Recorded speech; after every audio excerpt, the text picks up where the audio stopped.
Bollywood Spy and today we have with us super talented Amit Tandon. स्वागत है आपका Bollywood Spy में. Hello Bollywood spy, कैसे हो? मैं बहुत अच्छी हूँ, आप कैसे हैं? मैं ठीक हूँ। आपका खुद का नाम बॉलीवुड स्पाई है या आपका एक्चुअल नाम क्या है? My name is रोशनी और मैं अपनी सारी टीम के बिहाफ से कहा कि we all are doing good. So hi to Roshni and the whole team of Bollywood Spy. मुझे ऐसा कहना चाहिए, otherwise लोगों को लगेगा कि आप जासूस हो. So got to be careful. I am part of Bollywood Spy and that is what we do. We have an eye on everybody. Back in industry में काफी लोगों पे हमारी नजर होती है. So here you are. ये तो पता है. I know. Ji, I'm starting in the very beginning कि मैं आपसे पहले सबसे यही जानना चाहूंगी कि आपने जहाँ से शुरुआत की इंडियन आइडल 1 और उसकी अगर बात करूँ तो आपको काफी ज्यादा पसंद किया गया, वहां से पहचान मिलनी शुरू हुई. उसके बाद आपने कई सारे टीवी शोज किए, वहां पर आपको अडोर किया गया. दिल मिल गया is one of my favourite shows. वहां पे मैंने आपको देखा था, बहुत ही पसंद किया आपके किरदार को. और उसके बाद you are now into very much singing, आप शोज करते हैं. तो कैसा रहा ये सारा journey and what are your upcoming projects? So the journey has been fantastic. I think कोई भी एक्सपेक्टेशन मैंने शायद रखी नहीं थी इतने साल पहले जब मैं अमेरिका से यहाँ आया था. एंड इंडियन आइडल से शुरुआत की. उससे पहले मैंने रियलिटी शो किया था जिसमें उसमें भी फाइनलिस्ट था. तो फिर as a VJ, as an actor, as a singer reality shows में हिस्सा लिया. And I think the journey has been fantastic. I think मैं बहुत लकी हूँ कि इतने साल गुजर गए एंड पीपल आर स्टिल मतलब मुझे देखना चाहते हैं. So मेरी एक्सपायरी डेट अभी तक आई नहीं है which is a good thing. And जहाँ तक रही बात अपकमिंग प्रोजेक्ट्स, यस मैं टीवी पे नहीं दिख रहा बिकॉज मैं टीवी थोड़ा, मैं नहीं कहूंगा मैं अवॉइड कर रहा हूँ. आई जस्ट फील मैंने बहुत सारा टीवी में कर चुका हूँ as far as fiction, but non fiction के लिए I would definitely be up for it. And March 15th के बाद I'll be starting a web series. And अभी फिलहाल working on an album. जैसे आपने कहा स्टेज शोज कर रहा हूँ. अभी पिछले हफ्ते मेरे तो Saturday और Sunday को इवेंट थे. And I have another one coming up as well. So उससे मैं busy रहता हूँ. And an album which is a big thing right now that I'm working on. Pretty much सारे गाने हो चुके हैं. So अभी बस we'll start planning the videos. And बहुत सालों बाद मैं actually एक full fledged album कर रहा हूँ. उसके बाद हमने mostly singles release करना शुरू किया था. But now वो दौर वापस आ गया है albums का. And so it'll be a full fledged album. All right. Amit, we would like to know from you. हमने देखा है कि Big Boss 13 को आपने बहुत closely follow किया और उसके बाद 15 को भी आप बहुत ही अच्छे से follow कर रहे हैं. We would like to know from you कि अगर Big Boss 14 की बात की जाए, so how was it? कितना आइडल लगा आपको ये पूरा ही सीजन? See, Big Boss 14 शुरू में तो मुझे सच बताऊं थोड़ा सा बोरिंग लगा, थोड़ा सा confusing actually. I wouldn't say boring, थोड़ा सा confusing था because जब वो पुराने चैंपियंस आए, सिद्धार्थ और गौहर और हीना, तो आई वाज़न्ट रियली श्योर कि वो किस डायरेक्शन में चीजें लेके जा रहे थे. एंड मुझे क्या लगता था कि शुरू में जो सारे कंटेस्टेंट्स हैं मोस्टली वो सिद्धार्थ के साथ मतलब वो भिड़ नहीं सकते थे. You know I felt like वो थोड़े डरे हुए से, you know, and it was like big boss 13 2.0 ऐसा लग रहा था कि वैसा कोई खेल रहा है. And again the Siddharth show हो रहा था. So, which makes sense because वो पिछले सीजन का बहुत पॉपुलर कंटेस्टेंट रहा है, ऑब्वियसली विनर रहा है. एंड लेकिन कहीं ना कहीं जो एग्जिस्टिंग कंटेस्टेंट्स थे आई फील लाइक वो थोड़े पीछे रह गए. एंड पिकअप करने में आई थिंक उनको थोड़ा लेट हुआ. And by that time I think big boss ने डिसाइड कर लिया था कि वो यू नो उनको चेंजेस करने पड़ेंगे इस सीजन को थोड़ा सा वो यू नो हिट बनाने के लिए या देखने लायक बनाने के लिए. And I just feel like लोग कॉन्फ्रंटेशनल नहीं थे उतना जितना यू नो हम यूजुअली एक्सपेक्ट करते. बिग बॉस में सब सेफ खेल रहे थे. It was like you know कि मैं ऐसा इतना बुरा ना दिखूं, मैं ऐसे नहीं करूं, मैं वैसे नहीं करूं. And I feel in a house like this आप सिर्फ उन पर्सनालिटीज को आपको लाना चाहिए जो आपको पता है कि अपना स्टैंड लेंगे, अपने मुद्दे रखेंगे. भले ही कभी झगड़ा फालतू में भी हो, लेकिन फालतू के भी झगड़े में मतलब वो अपना पॉइंट जरूर रखेंगे. You know, which is because I don't think, I mean, as a viewer, जब मैं इतने सालों से जो बिग बॉस देख रहा हूँ, तो मुझे तभी पसंद आता है जब लोग झगड़ा कर रहे हैं. So I think you know that's the time to really watch it. Right. Amit, we would like to know from you कि हमने जिस तरह से आप सभी जानते हैं, इनफैक्ट मेरे व्यूअर्स भी जानते हैं कि राहुल वैद्य इंडियन आइडल का हिस्सा रह चुके हैं और उसी सीजन में आप भी वहां पे थे। अगर शो से हट के बात की जाए तो क्या कुछ कहना चाहेंगे आप राहुल वैद्य के बारे में, as a personality, as an individual, वो कैसे? See Rahul, I actually have मेरे पास सिर्फ अच्छी चीजें राहुल के बारे में कहने के लिए, बिकॉज राहुल, फ्रेंकली बताऊं, मुझे उतनी एक्सपेक्टेशंस नहीं थी उससे। इनफैक्ट मैं आई वाज वेरी सरप्राइज जब मुझे पता चला कि वो इंडियन आइडल में जा रहा था, बिकॉज आई वाज लाइक ये तो इसका जॉनर नहीं है, ये मतलब ये तो बुरी तरह से पिटेगा यहाँ पे। But I was very surprise. उसने एक अच्छा मतलब अपने आप को एक अच्छे और एक अलग रूप में यहाँ पे उसने प्रेजेंट किया अपने आप को।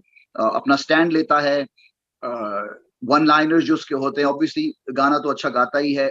एंड सो मैं तो उसको जानता था as a stage performer, you know, and as a singer. तो आई थिंक उसने अपना एक अलग रूप लोगों को दिखाया, which is a good thing यार, it's not a bad thing. I think Rahul के लिए ये, भले ही वो जीते या हारे, I think in the long run वो जीत चुका है। मतलब ही हैज देखो, पर्सनल प्रेफरेंस असाइड, बिकॉज मुझे लगता है कि रुबीना ज्यादा डिजर्विंग है, पर इसका मतलब ये नहीं कि राहुल कम डिजर्विंग है या राहुल में कुछ नुक्स है इसकी वजह से वो नहीं जीत रहा।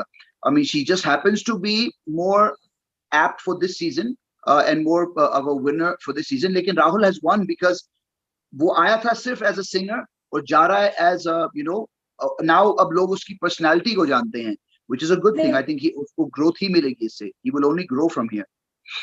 राइट। अमित, हमने देखा है कि बिग बॉस ने अपने 5 फाइनलिस्ट को चुन लिया है और अब संडे को उनके जो फाइनल रिजल्ट है वो भी आने वाली है। लेकिन अगर इससे हट के आपकी पसंद की बात की जाए, क्योंकि आप शो को स्टार्टिंग से ही फॉलो कर रहे हैं, तो आपकी टॉप 5 की लिस्ट क्या थी? देखिए, मेरे टॉप 5 में ज्यादा चेंज नहीं है। मुझे सिर्फ ये लगता है कि मैं अभिनव को जरूर रखता टॉप 5 में। मेरे हिसाब से Abhinav was really deserving to be top 5। अगर एजाज शो में रहते तो then I think maybe Eijaz भी फाइनलिस्ट में आता। Again, I am looking at the total picture, I am not just looking at किसको ज्यादा वोट्स मिलते हैं वगैरह वगैरह। लेकिन अगर मैं वो देखूं तो आई फेल्ट एजाज, लेकिन फिर भी वो सब होते जो भी होता, सॉरी, अगर अभिनव फाइनल्स तक रहता then I would feel like Abhinav deserve to win, because उसमें ग्रोथ बहुत आई थी इस शो में। आई फील लाइक इस शो में जैसे उसने शुरुआत की और जैसे उसने एंड किया, एज अ ह्यूमन और एज अ पर्सनालिटी, वो यू नो वो खुल गया इस शो में। And I think sometimes Bigg Boss is about आप किस तरह से ऐसी सिचुएशंस को डील करके as a person you grow. तो मुझे लगता है वो ग्रो हुआ है यहाँ से, क्योंकि वो आया था बहुत चुपचाप, किसी के साथ झगड़ा नहीं करना। अगर कोई झगड़ भी रहा है तो मतलब you know he was kind of in his own सेब और वो खाते हुए। मैंने एक्चुअली उतना देखा नहीं उसको सेब खाते हुए, सो आई डोंट नो जो लोग इतना कुछ कहते हैं, आई गेस मैंने वो मिस किया। बट ओवरऑल अगर देखा जाए, यस, मुझे लगता था कि अगर अभिनव रहता वो फाइनल्स में और जीतने के लायक था। बट बाकी आई थिंक ये लोग होते हैं। I think rakhi, I felt was deserving. Rahul would be there.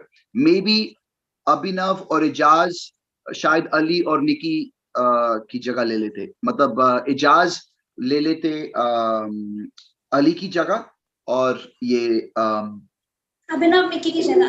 अभिनव निकी की जगह, यार blank, too many names. Amit, we would like to know from you, क्योंकि अगर अभी जो फाइनलिस्ट सामने आए हैं उनसे टॉप 2 की बात की जाए तो राहुल और रुबीना की काफी चर्चाएं हो रही हैं, सोशल मीडिया पे भी इनके फैंस बहुत ही बस क्रिएट कर रहे हैं।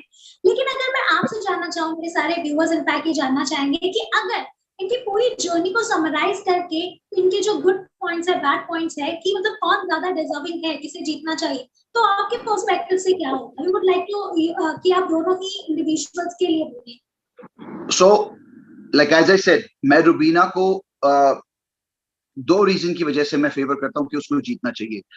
वन, बिकॉज मुझे लगता है कि उसने शुरू से ही अपना एक स्टैंड रखा है। वो हमेशा एक मैं बड़ बोली तो नहीं बोलूंगा, बट शी इज क्या बोलते हैं, देयर इज दैट टैग जो लोग बोलते हैं alpha woman. So alpha woman जो होते हैं, शी इज आउटस्पोकन, वो अपना पॉइंट रखती है। वो ये नहीं सोच के रखती कि अगर मैं अपना पॉइंट रखूंगी तो आपको क्या महसूस होगा, क्या फील होगा। उसको लगता है कि मैं अपने लिए अपने साथ झूठ नहीं बोलूंगी।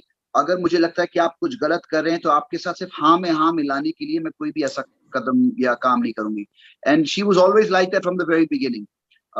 दूसरी बात जो उसके लिए एक एडवांटेज रहा है कि वो शो की शुरुआत से ही रही है। That's a big big thing. हम आई थिंक बहुत सारे लोग इसको नजरअंदाज करते हैं कि यार what's a big deal, show के बाहर चले गए। It is a big deal because जब आप शो से बाहर जाते हैं आपको पता चलता है कि बाहर की दुनिया आपको किस तरह से देखती है। आप कितने पानी में हैं एक्चुअली, अगर आप देखा जाए। जैसे आई रिमेम्बर राहुल ने एक इंटरव्यू में ऐसा बोला था कि वो जब शो से जा रहा था उसको लग रहा था कि वो अच्छा नहीं कर रहा, और वैसे भी वो पूरा सीजन खत्म कर रहे थे, नए फाइनलिस्ट कंटेस्टेंट्स लाने वाले थे, तो ही वाज एक्चुअली लीविंग थोड़ा सा डिमोटिवेटेड होके कि यार नहीं हो पाया मुझसे, it's not my cup of tea, तो मैं मम्मी को मिस कर रहा हूँ, this this that. And then जब उसने बाहर देखा कि शिट, मैं तो पॉपुलर हूँ यार, लोग तो मुझे पसंद कर रहे हैं, तो I think then he realize कि मुझे वापस जाना चाहिए, and then he made the decision to go back. लेकिन वो जहां रुबीना का वो सबसे बड़ा एडवांटेज रहा है कि वो घर में पूरे वक्त रही है, उसका डिसएडवांटेज राहुल को है कि वो घर से निकला था, एंड जब वापस आया तो कहीं ना कहीं मुझे जैसा लग रहा था कि थोड़ी सी प्लानिंग चल रही है, अभी सोच समझ के काम किया जा रहा है, कि अभी किसी का भी झगड़ा होगा मैं उस मुद्दे में खड़ा हो जाऊंगा, अगर मुझे अपना पॉइंट रखना है तो अपना पॉइंट रखूंगा, भले ही मेरा मतलब it's not my topic even, लेकिन मैं घुस जाऊंगा, बिकॉज मैं घुसूंगा तो दिखूंगा, बोलूंगा, एंड वो शायरी और वन लाइनर्स भी बढ़ने लग गए, तो आई फील लाइक थोड़ा सा मुझे बस ऐसा महसूस हुआ कि सोच समझ के खेल रहा है। बट अगेन हम निट पिक कर रहे हैं, निट पिकिंग इसलिए बिकॉज हमको एक विनर चाहिए, अदरवाइज राहुल सिर्फ प्लस प्लस प्लस इस सीजन से, आई वुड से, मतलब जैसे वो आया था he is leaving on a positive note, he is leaving on a positive note कि अब बहुत सारे लोग हिंदुस्तान के उसको जान चुके हैं, ऑब्वियसली इंडियन आइडल को बहुत सारे साल हो गए हैं, एंड उसके बाद वो मोस्टली स्टेज शोज में ही दिखा है जो मोस्टली दिखा है, सो नाउ इतने बड़े शो से उसको वो वापस वो पहचान मिली है, तो आई फील लाइक उसकी सिंगिंग करियर जिसको वैसे भी उतनी बूस्ट नहीं चाहिए थी, लेकिन अब एक टर्बो लगा लिया उसने पीछे, so he will do well that way, so it's good for him, nothing wrong.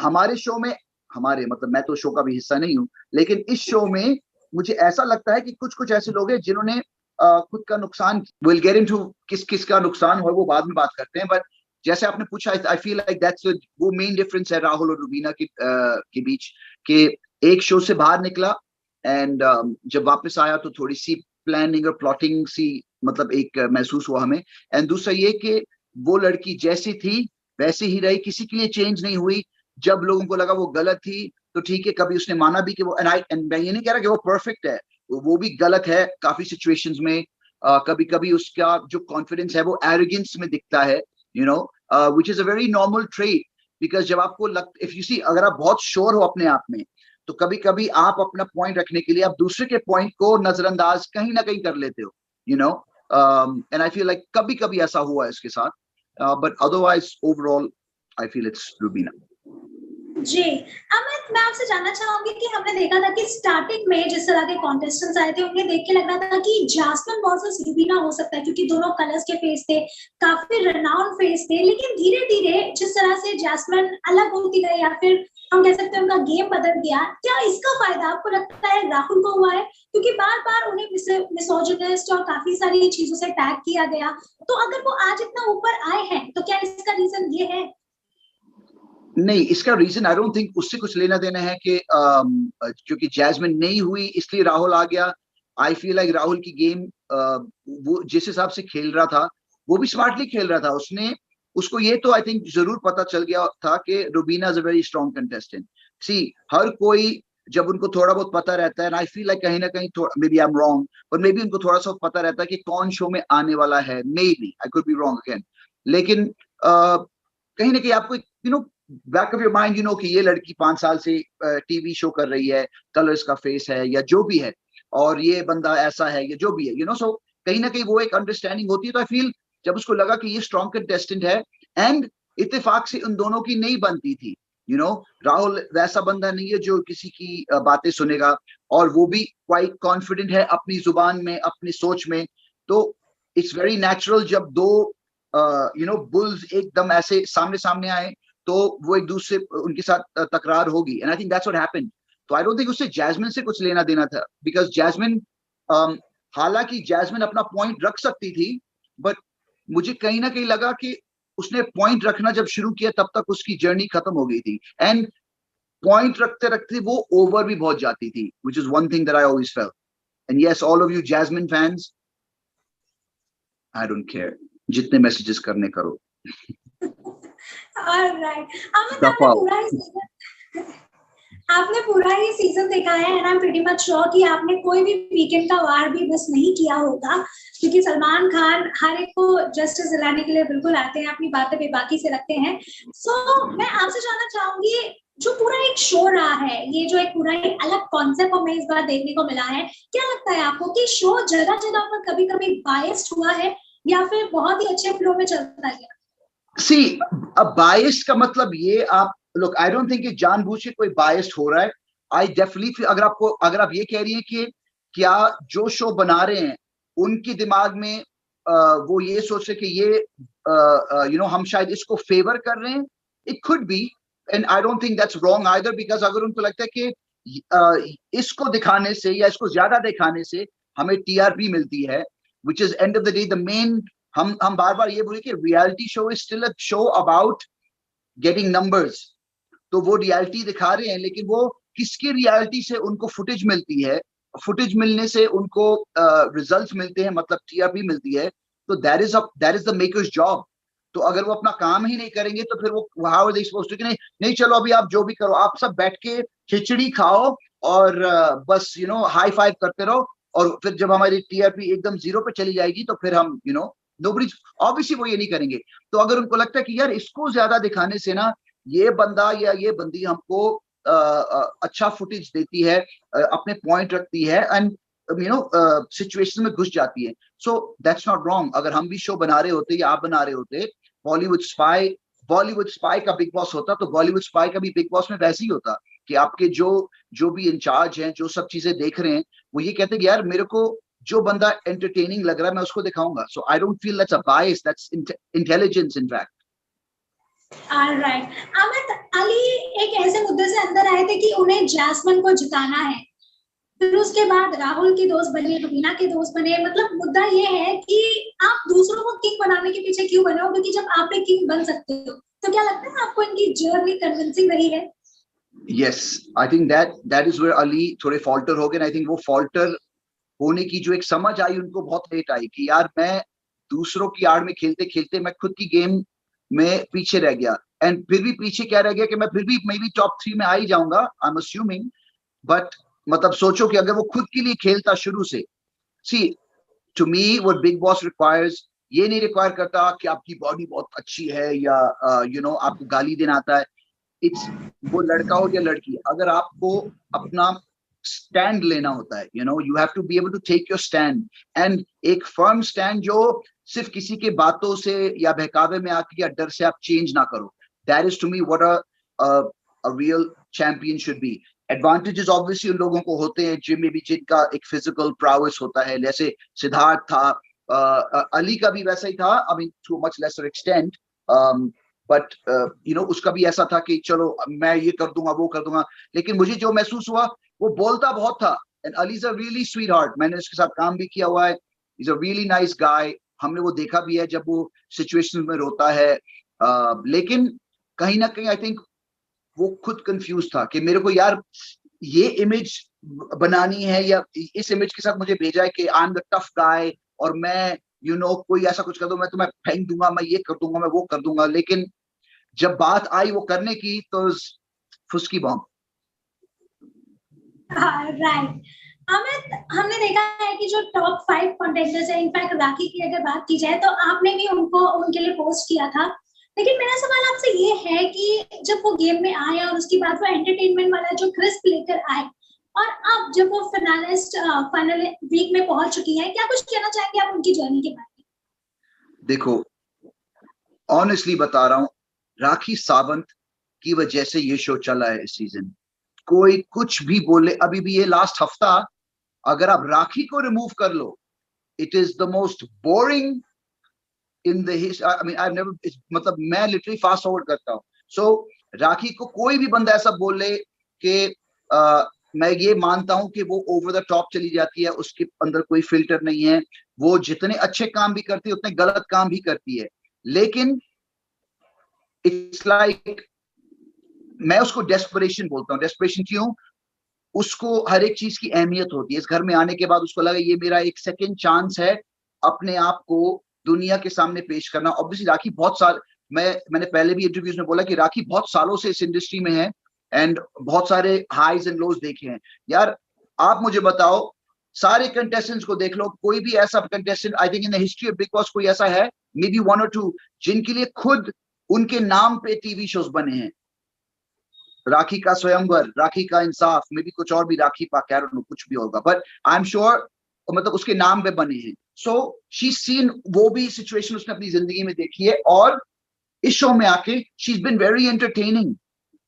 उसको अर्शी को लाने का मकसद ही यही था बिग बॉस का कि ये लोग आएंगे और एंटरटेन करेंगे, and I think rakhi was a complete entertainer. सिर्फ उस मैं उसको खोती बोलता हूँ, उस खोती का प्रॉब्लम ये है कि वो ये नहीं जानती, बिकॉज मैं इसको जानता हूँ इसलिए मैं ऐसा कह रहा हूँ, जो उसको नहीं जानते ऐसा नहीं बोल सकते, लेकिन उसकी प्रॉब्लम ये है कि there is no filter, stop, हर एक इंसान में वो होता है कि स्टॉप ना, बस यहाँ, दैट्स इट। नो, वो कहती है यहाँ पे स्टॉप नहीं, इसको फास्ट फॉरवर्ड करो, इसको और करो और करो और करो। तो एक एंटरटेनमेंट की आड़ में she cross the line, but फिर भी to me she deserves to be in top 3। Maybe वो नहीं आएगी इस बार, लेकिन अगर वो ये सब गंदे काम नहीं करती, for me she was number 1। And I मतलब sorry Rubina fans, Rahul fans, anybody, लेकिन उस लड़की की वजह से ये शो की टीआरपी बढ़ी। ये शो का almost I would say 60-70% footage उसके ऊपर था, एंड हंसाया है लोगों को यार, हंसाया है, कितनी बार हमें हंसाया है, मतलब शी हैज दैट टैलेंट। लेकिन हंसाने के बाद साथ साथ उसने मतलब गुस्सा भी दिलाया at times, but that's the thing ना, जो लोग राखी को जानते हैं they know that this is वो वैसी ही है, तो जो लोग उसको नहीं जानते, या एंड ऑब्वियसली मैं कभी भी ऐसे इंसान के साथ रहना मेरे लिए बहुत ज्यादा मुश्किल होता, तो मैं किसी कंटेस्टेंट को ब्लेम भी नहीं करता कि उनके reactions 100% justified, because rakhi small dosage में एक छोटे छोटे इंजेक्शन में वो ठीक है, अगर लॉन्ग टर्म उसको आपने ड्रिप पे लगा दिया तो हालत खराब हो जाएगी।